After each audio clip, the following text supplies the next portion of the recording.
I'm Luke Crummich. This is the Basepaths, and this is a word from our sponsor, Mind Baseball. Mind Baseball is the first Beechwood bat. It says right here, Pro Beach. This is their Storm Power Bat. I absolutely love this thing. Listen, I was never a power guy. I'm going to be honest with you. I had bunted for speed. I'm going to be real. But I was hitting dingers with this thing the other day. It is an awesome bat.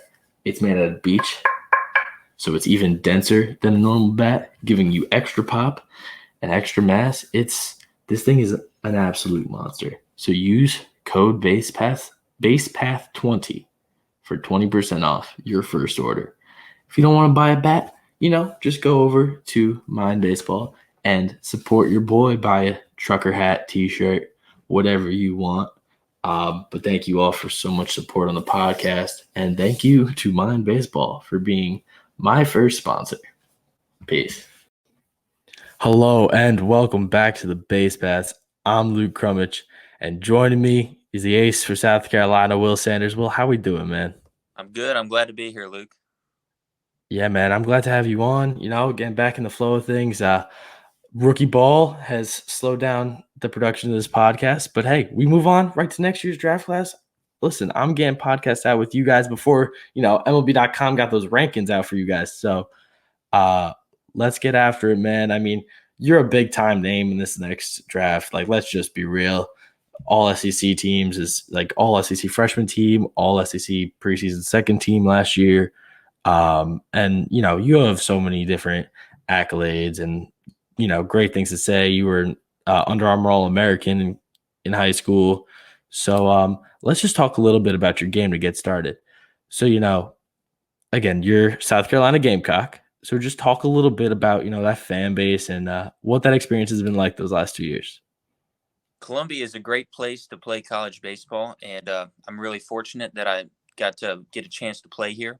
And Founders Park is a great atmosphere. So when we got Clemson coming in, or we got a big time SEC program coming in, or even on midweeks, all the fans love supporting South Carolina, and it's a great place to play. Yeah, man. As someone who, toured South Carolina as a school, people who follow me on Twitter know I wrote for the Spurs Up Show. Shout out Chris. For a little bit there. It's a very passionate fan base.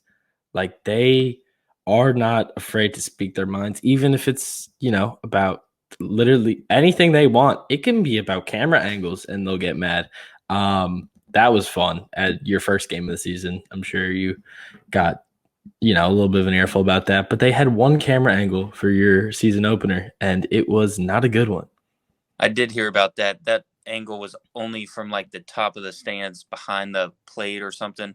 Yeah, it was like you could barely see the outfielders. It was bad. I tried to watch the game and I was like, all right, I can't do this. I turned it off because I'm a big college baseball guy. I've only gotten the chance to interview Trey Dombrowski, who is a mid-major guy at Monmouth. He got drafted by the Astros, but you're the first like SEC school guy I'm getting to interview, which is awesome because SEC baseball is different. Like, you guys run college baseball. You just look around, you get the Vandy, LSU looks crazy. You guys are, always a force to be reckoned with. So it's exciting to talk to someone who is in SEC baseball because you get to go against top caliber players all year. Is that like, do you think that's a little bit of an advantage for you compared to like, these high school guys who get a few weeks a year to go against really, really good players at camps, or mid-major guys who get maybe a series or two in the beginning of the year? I would say it's very different from high school. I mean, I was blessed to do all that stuff in high school and play with the best players in the country, but SEC baseball really is different. Every weekend series you get, it's against great players and great teams with great coaches, and that's kind of the separation. Is coaches know how to coach them correctly and get them what they need to do to be really good, and it's always difficult to play. But that's what makes it fun. That's why we all come here and want to play here. Yeah, I mean, you're talking about all this great competition, and you were top 10 in the SEC in both ERA and strikeouts, and that was all during, having the fifth most innings pitched of anyone in the SEC. and you were striking out 91 guys in 89.1 innings, or 89 in the third, excuse me. Um, like you're that guy. Like, I don't want to downplay this. Like, you are a crazy good pitcher. And you're gonna be a name on a lot of people's radar. Everybody knows the MLB loves a college arm. Like, they love a college arm. And it's like a thing every year that, like, oh, nobody wants to take the high school guy. Everyone wants the college guy. So, you get to go against those top athletes every single weekend. And I mean, even the guys you're playing during the week series, those guys are not like slouches. Like, you get guys being drafted in the first 3 rounds from some of those schools. Like, it's different in college baseball. Every team is good, and it's kind of the difference between the depth of the roster. I would say is SEC to midweeks, or really even the first 2 series we play. Everybody has a reason they're there, and it's just an SEC team like LSU or Tennessee or Florida. They're deep, and everybody there is supposed to be there, and it's just everybody cares about this sport, and they do what they're supposed to do on and off the field, and that's the separator. Yeah, man. All right, let's talk a little bit about your game specifically. Do you want to just run through, your pitches and your favorite, or however you might say it, your favorite, whichever one you use the most, whatever it might be, go for it. Just, tell the people a little bit about how you throw a baseball. So I would say my favorite pitch is a four seam, just a normal four seam.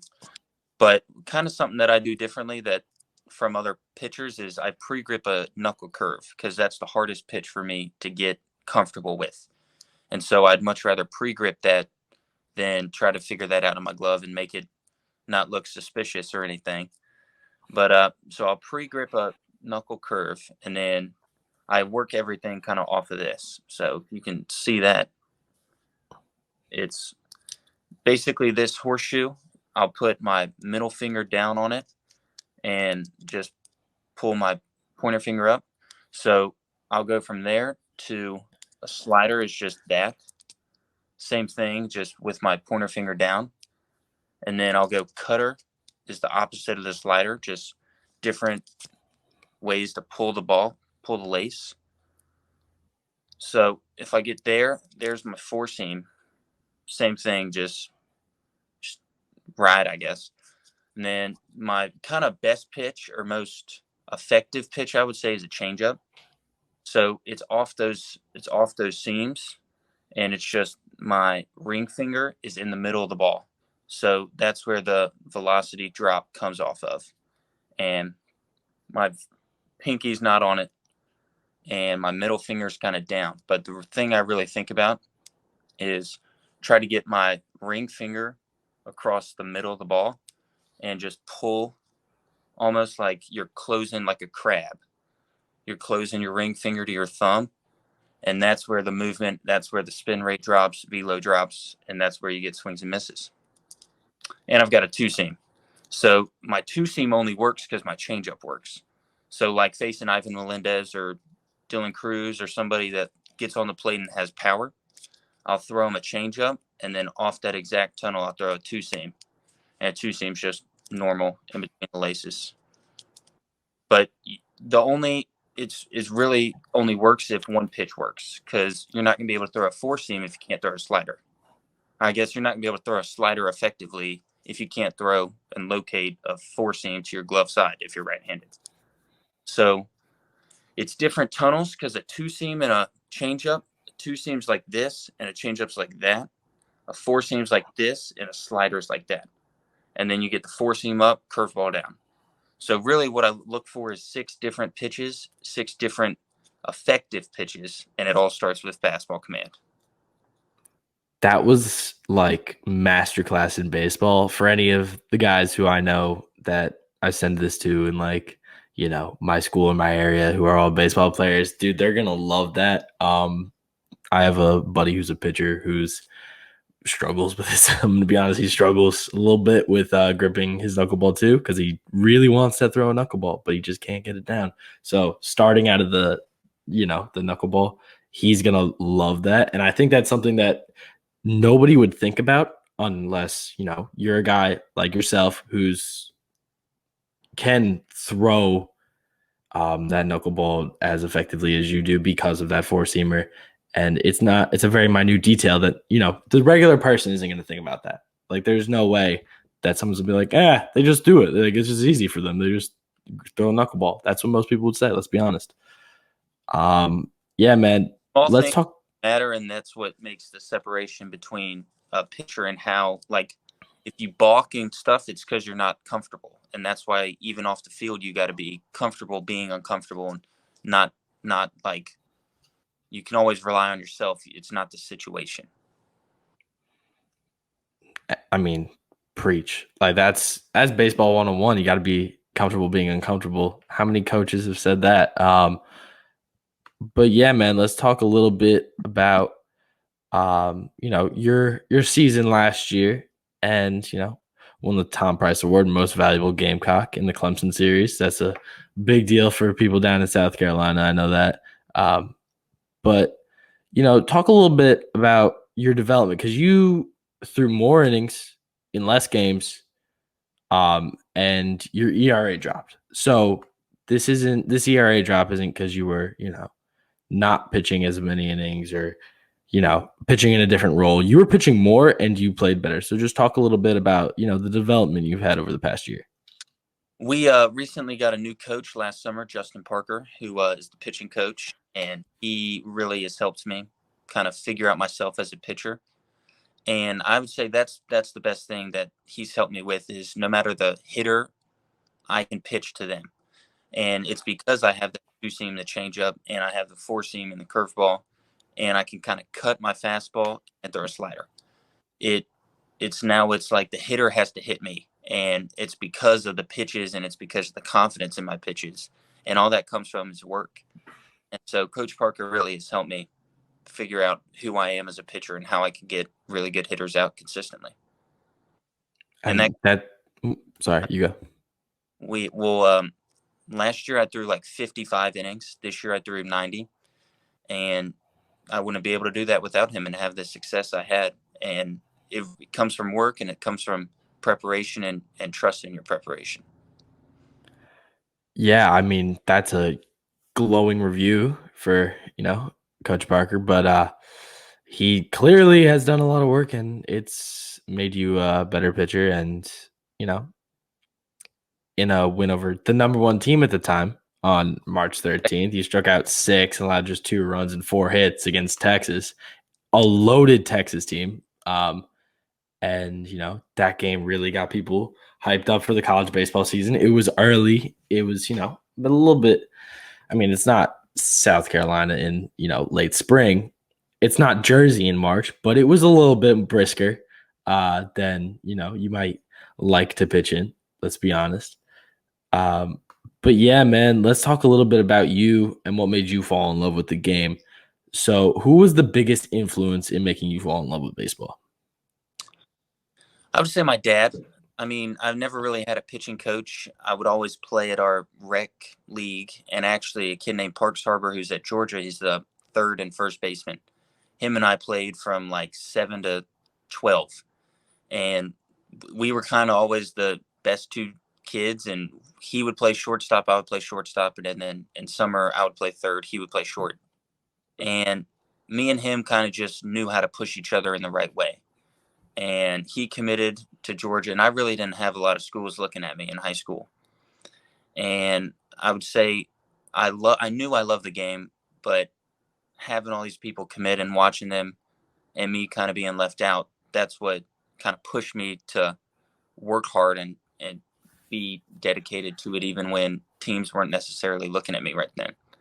And like I had one offer, Kennesaw State, that came my sophomore year of high school, and then I didn't get another offer for like 15 months, and it was South Carolina. But it was trust in myself, and that trust in myself that it would all come together.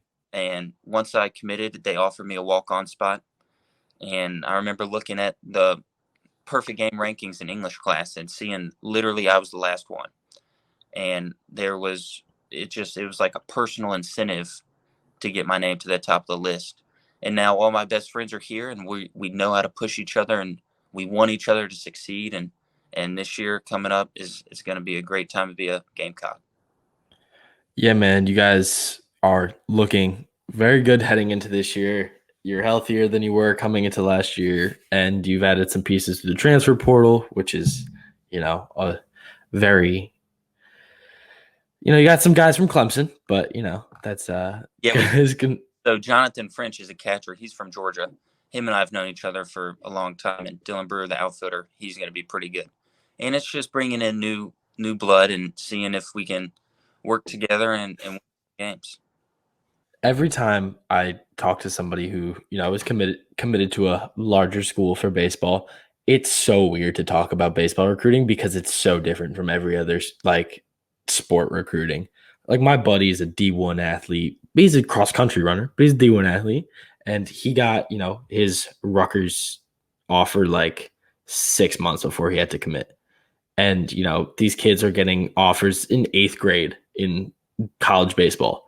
And they're like getting, offers from Coastal Carolina in 7th grade. And you're like, all right, what's going on here? Like, this doesn't make sense. But it's a different animal. You're recruiting 6 years out or something. Like, it's ridiculous in college baseball. And it's really cool to see a guy like yourself who, didn't have all those offers, have so much success in college baseball and become this, top upper echelon guy.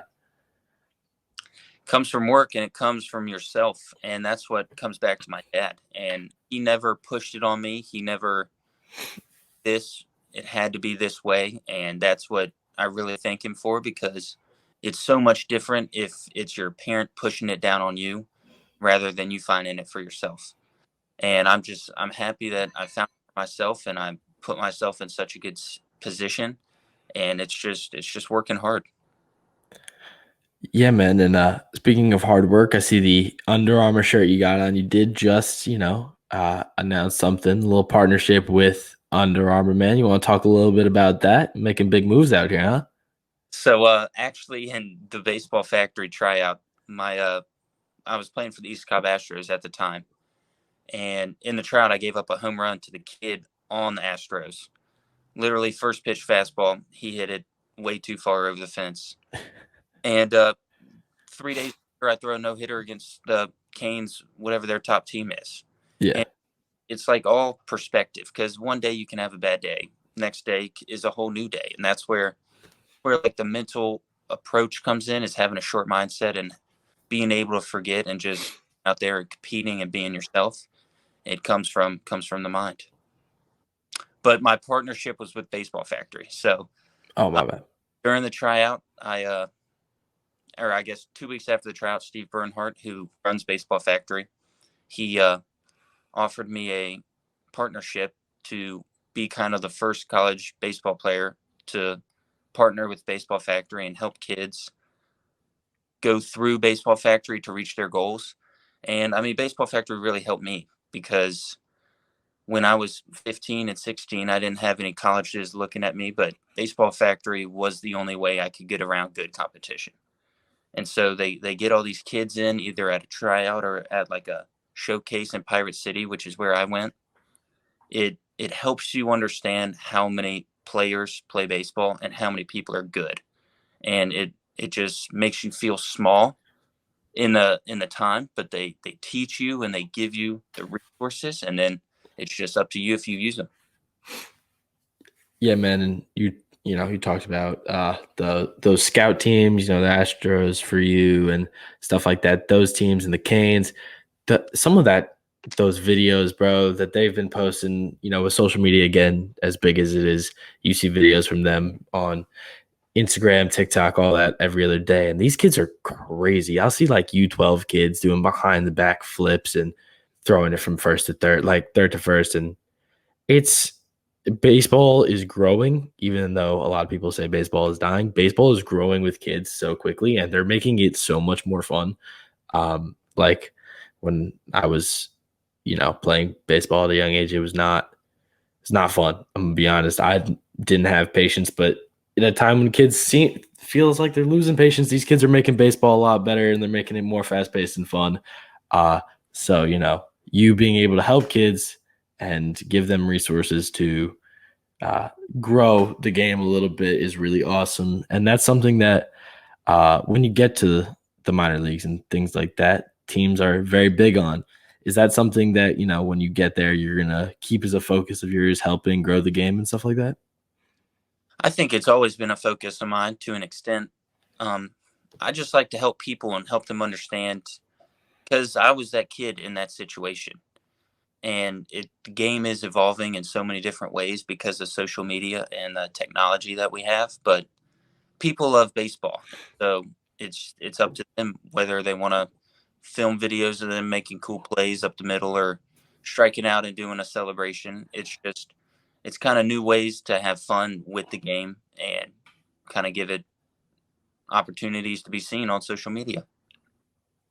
Yeah, I mean, you got kids going to King of JUCO's, facility, striking out against Trevor Bauer. Like, people are doing new things to get baseball out there, and it's really cool to watch. I'm sure it's very cool for a guy who's in college baseball to watch as well. It's Um, yeah, I mean it's different. Like, it's so much different than watching baseball when I was growing up. Like, those guys were cool, but like, you also had Brett Gardner, not Julio Rodriguez, who's flexing on everybody, and even Brett, with the very good baseball player, but yeah, but he wasn't flashy. He was a lunch pail guy. Like, you know what I'm saying? yeah, Like, that's growing up, my favorite baseball player, Brett Gardner, because Jersey guy. He was just a regular dude. Like, I was taller than Brett Gardner in 7th grade. Like, I mean, most people are taller than Brett Gardner.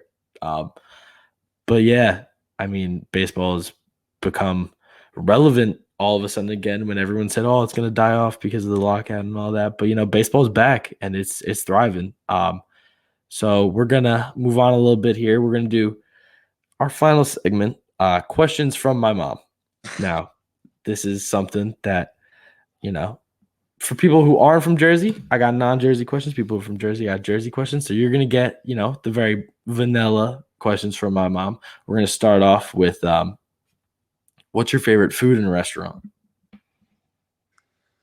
I like this place in South Carolina. It's called Cantina. It's like basically $3 tacos, and you put whatever you want on it, and it is very good and also very dangerous.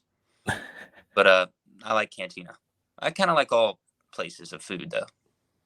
So tacos we're going with for favorite food and favorite restaurant, Cantina. Yeah, All right, there we go. That's listen, tacos, I've had either steak or, some sort of Mexican food for I think every answer other than one. And the other one was pork roll and cheese. So, I mean, I bet you can guess this is probably one of the Jersey guys who said that. But we're gonna move on to the second question here. What's your what's gonna be your walkout song this year? that's a good question. I changed my song like 5 times last year, so that we're gonna have to answer that a little closer to the season. It really can change in All right, 30 then minutes. let's go with what's your favorite all-time walk-up song? Let's get it started by the Black Eyed Peas. I would say. Nice. Nice. That is a great choice. I like that. All right, we're gonna go with question number 3 here. Who was your favorite baseball player growing up? I'd say Jeffrey Core. He is the reason I wore 7 because he was playing with the Braves when I was in. We had a thing called Buckhead Baseball. That was the rec league, and Parks would wear 7. I would wear 7, and then he had to switch to 6 over the summer. But it was something we all kind of gathered around because he was from Georgia and played at East Cobb, and so did Brian McCann. He was in there too, and I like Jeffrey Core when I was growing up. All right, man. Last question here. What's your spirit animal? The first animal I think of is a dolphin. I don't know if that's my spirit animal, but dolphins are cool. And they're the smartest mammal in the ocean. That was cool to learn. I learned that like a week ago. Well, there we go. You're the smartest mammal in the ocean, my friend. Thank you for coming on. I wish you luck this season. I'll definitely be, keeping tabs on you. I'll be posting highlights and stuff on Twitter. Everybody knows I try to gas up the guys that I've had on the show as much as possible, let people continue to watch them as the season or the draft process progresses on. So thank you for coming on, man. Thank you everybody for listening, and I'll see you next time. Yes, sir, Luke. I appreciate it, man.